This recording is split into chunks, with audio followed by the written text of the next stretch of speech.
ucapkan pada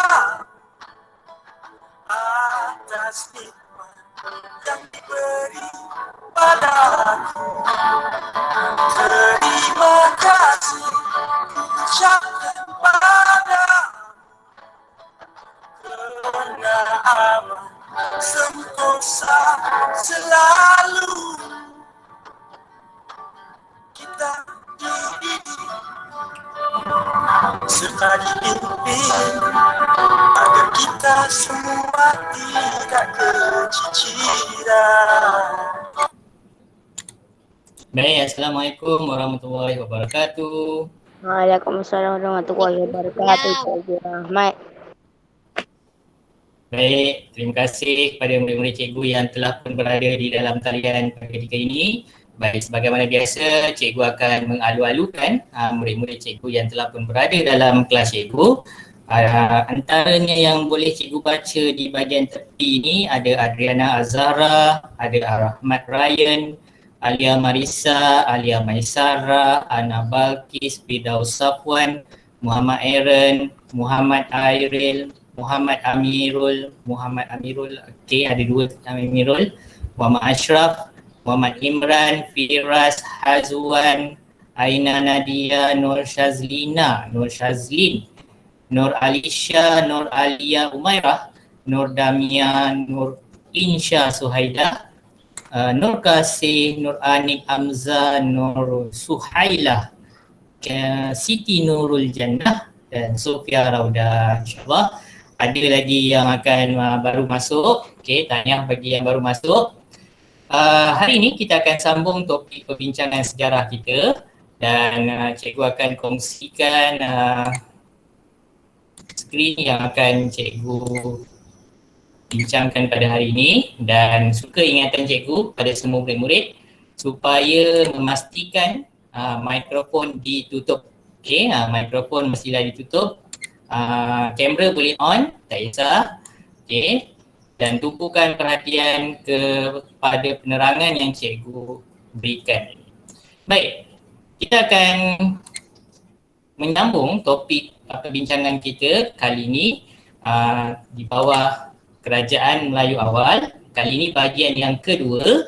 Okey, dan untuk bahagian yang kedua ni kita akan mulakan kelas dengan cikgu nak ucapkan tahniah kepada 32 orang murid cikgu yang telah pun menghantar tugasan lakaran peta Kerajaan Melayu Awal. Okey, ini tugasan minggu lepas pada 1 Julai 2021. Cikgu ucapkan tahniah pada semua ni, 32 orang. Ada yang hantar lewat 33 orang, yang seorang lewat tu cikgu tak sempat lagi tulis nama dekat sini.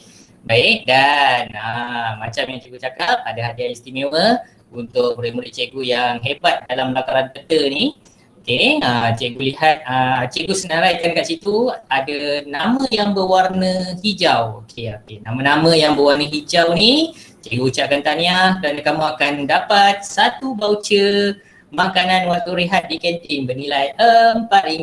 Okey, so voucher ni insyaAllah cikgu akan berikan pada kamu naik sekolah nanti. Okey, so tahniah pada murid-murid cikgu yang dah pun menghantar tugasan bagi lakaran peta Kerajaan Melayu Awal.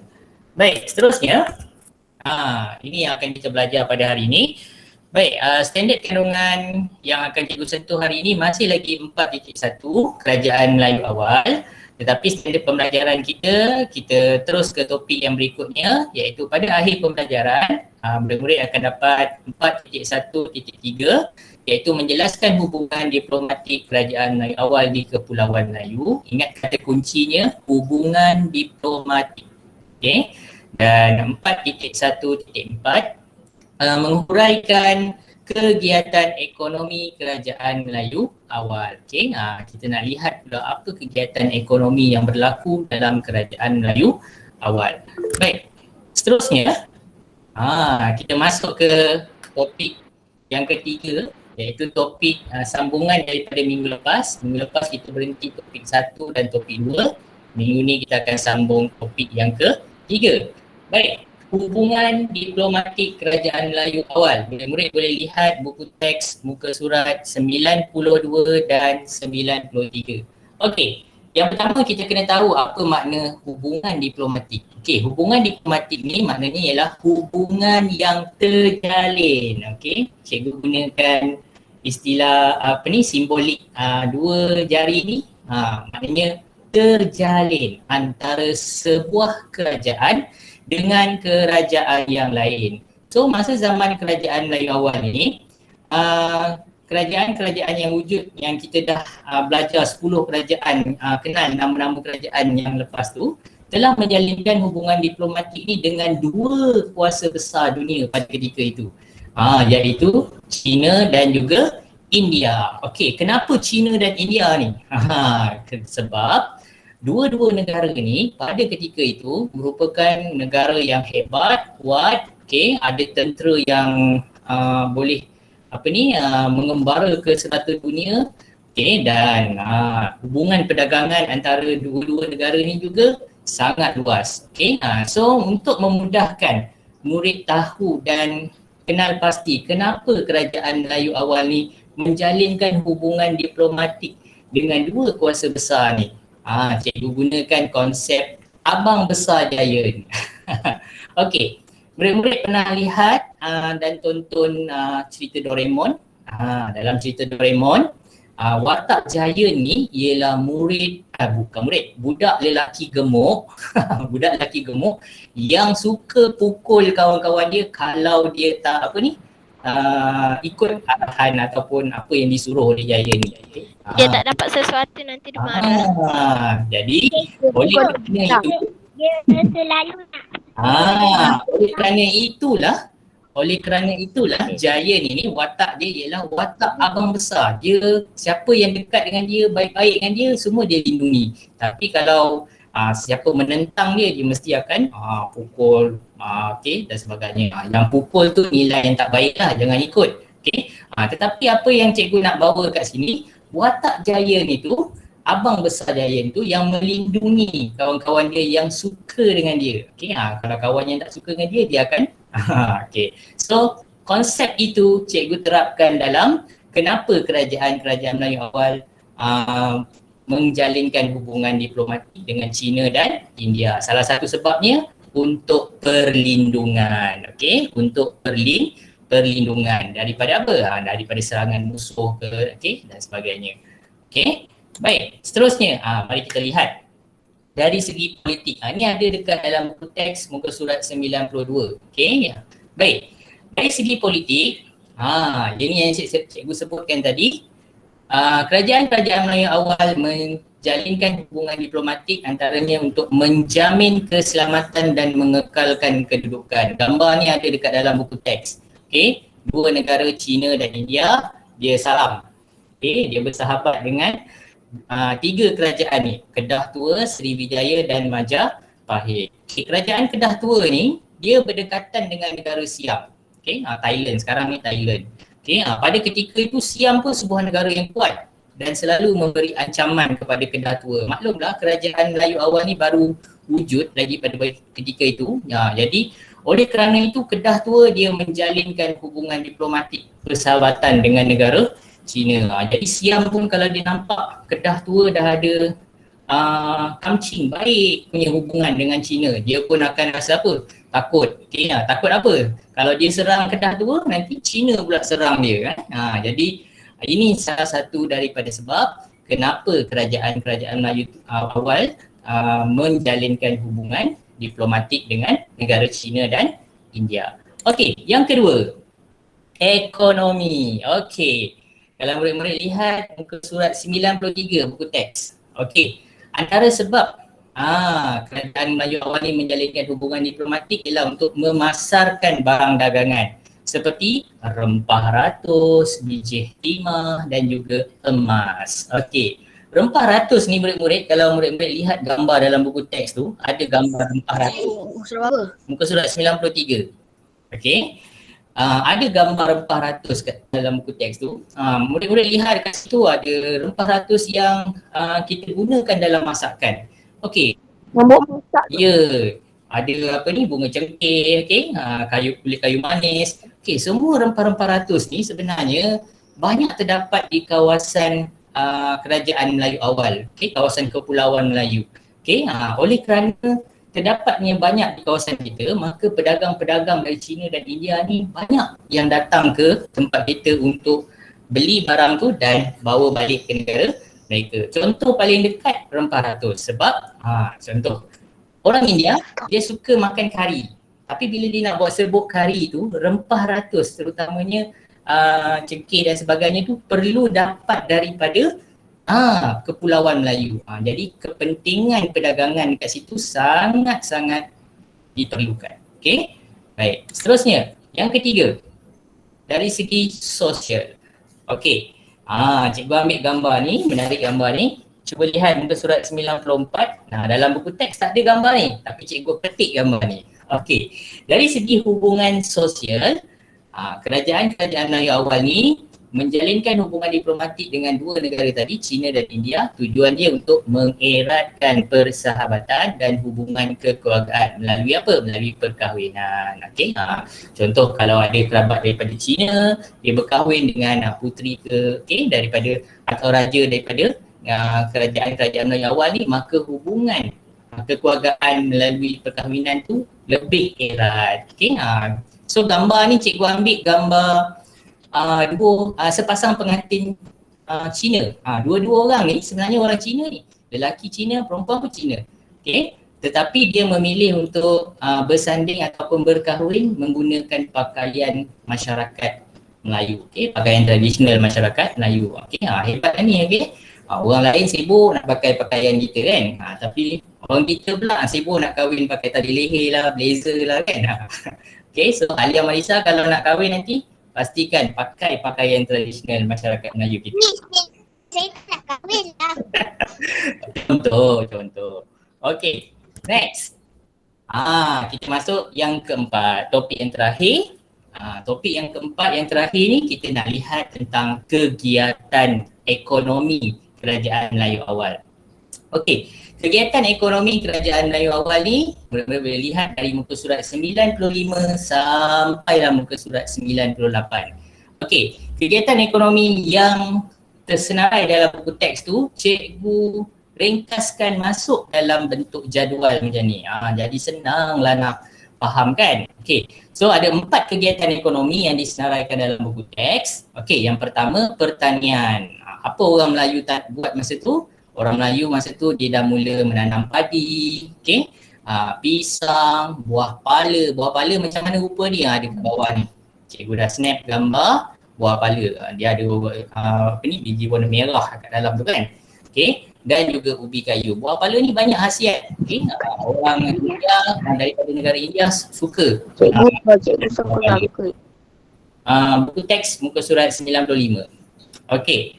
Baik, itu dari segi pertanian. Okey, kemudian kita lihat pula kegiatan ekonomi dari segi pelabuhan dan perdagangan. Ini buku teks muka surat 96. Okey, sebelah aja. Okey, dari segi pelabuhan dan perdagangan, kita lihat lokasi Kepulauan Melayu ni terletak betul-betul di tengah-tengah jalan perdagangan antara timur dan juga barat. Okey, antara timur dan barat. Oleh kerana kita berada dekat tengah-tengah, orang yang nak pergi ke timur atau nak pergi ke barat, dia mesti lalu dah jumpa kita. Okey, mesti lalu kawasan Kepulauan Melayu ni. Oleh kerana itulah pelabuhan perdagangan di kawasan kerajaan-kerajaan Melayu awal ni sangat masyhur, sangat dikunjungi oleh para pedagang daripada China dan India. Okey, apa yang ada di kawasan pelabuhan ni? Mereka akan menjual atau bertukar-tukar barang dagangan, antaranya rempah ratus, lada hitam, bunga cengkeh, buah pala, buah pala lagi kan. Okey, yang ketiga, ni buku teks muka surat 97. Okey, hasil hutan dan hasil laut. Okey, so kegiatan ekonomi hasil hutan dan hasil laut ni juga berlaku dalam kerajaan Melayu awal. Apa yang mereka buat? Antaranya mereka mencari rotan. Okey, rotan. Kemudian sarang burung. Okey, orang Cina suka makan sarang burung kan? Okey, sup sarang burung. Okay, kulit penyu. Kulit penyu atau isi penyu ni kita orang Islam tak boleh makan. Tapi orang Cina dia makan. Ada khasiat yang dia kata ada. Okay, seterusnya teripang. Teripang ni ialah gamat. Dalam buku teks dia tak sebut gamat tapi cikgu berikan dalam kurungan tu. Teripang ialah gamat. Okay, dan juga mutiara. Okay, mutiara dalam teripang. Okay. Yang tu boleh buat dari kita Boleh. Okey. Terusnya nombor 4. Perlombongan dan pembuatan. Okey, orang Melayu kita boleh lihat muka surat 96. Okey, orang Melayu pada zaman kerajaan Melayu awal telah pun pandai terlibat dalam aktiviti perlombongan dan juga pembuatan. Okey, so kalau kita lihat dekat dalam buku teks tu ada disebutkan 3 benda ni, biji timah, biji besi dan emas. Kesemua tiga-tiga ni kita dapat daripada dalam tanah. Cara macam mana kita nak dapatkan sumber-sumber galian ni? Ni dalam gambar yang pertama ni. Cikgu dah tunjukkan contoh. Mereka mendulang. Okay, dia menggunakan macam satu kuali khas, bukan kuali kat dapur tu tau. Itu kuali khas dia tu. Okay, dia ambil, kemudian dia masukkan dekat kawasan yang berair tu, dia akan gerak-gerakkan untuk asingkan yang mana tanah dan yang mana galian. Okay, maka dia akan keluarkanlah biji timah. Kalau ada nak guna bekas, waktu dia air, waktu Okay, baik. So, aktiviti perlombongan dan pembuatan daripada biji timah, biji besi dan emas ni telah berlaku sejak zaman kerajaan Melayu awal. Okay, so orang Melayu pun hebat. Pada ketika itu mereka cari biji besi dan mereka hasilkan senjata contohnya seperti keris. Okay, so itu antara kehebatan yang telah berlaku. Okay, baik. Seterusnya. Kita pergi kepada kuis tutorial online. Okay, so untuk minggu ni macam yang cikgu sebutkan pada 2 minggu yang lepas, kita dah habis topik, kita akan ada satu kuis online. Okay, so kuis online kerajaan Melayu awal ni, jawab soalan kuis online yang akan cikgu berikan sebentar lagi. Okay, kuis online ni dibuka dari dari sekarang sampailah pukul 12.30 hari Jumaat 9 Julai 2021. Okay, so sampai esok lah. Okay, sampai esok Jumaat 9 Julai. Okay, setiap murid hanya boleh menghantar sekali saja borang jawapan kuis. Okay, tak payahlah susah-susah nak hantar 2 kali, 3 kali, tak payah. Sebab kalau cikgu dah tengok sekali nama kamu keluar ke atas tu, kali kedua, kali ketiga dapat markah penuh pun cikgu takkan pilih. Okay, baik. Setiap murid yang berjaya mendapat markah penuh 100% betul akan diberikan e-sijil pencapaian, okay, ke alamat email masing-masing. Jadi tolonglah tulis alamat email betul-betul. Okay, ada yang tak tulis alamat email betul-betul. Okay, murid yang dibenarkan merujuk buku teks semasa menjawab soalan macam yang cikgu sebutkan sebelum ni. Kalau kamu nak buka buku teks, silakan. Okay, sebab apa? Jawapan yang cikgu pilih untuk dapat sijil e-sijil pencapaian ialah mereka yang berjaya dapat 100% betul saja. Sebab tu boleh buka buku teks. Okay? Dan akhir sekali, link URL untuk kuis ini akan cikgu berikan selepas ini di grup WhatsApp tahun 4. Okay. So sebelum cikgu akhiri kelas, ada soalan yang nak ditanya. Boleh, silakan. apa senang. Siapa nak tanya soalan? Firas ke? Ada 43 orang murid. Ramai ni. Ada. Okay. Cikgu dorang buat pistol guna apa? Okay. Kalau tak ada soalan, cikgu akan post sekarang kuis ini di grup grup WhatsApp tahun 4. Murid-murid boleh jawab soalan kuis ni dalam waktu tutorial. Okey, itu saja daripada cikgu. Sekian, Assalamualaikum warahmatullahi wabarakatuh. Sebarang pertanyaan boleh WhatsApp, Telegram cikgu, email dan pergi ke web kelas kita bit.ly/mysejarah. Okey, Assalamualaikum, bye-bye. Salam.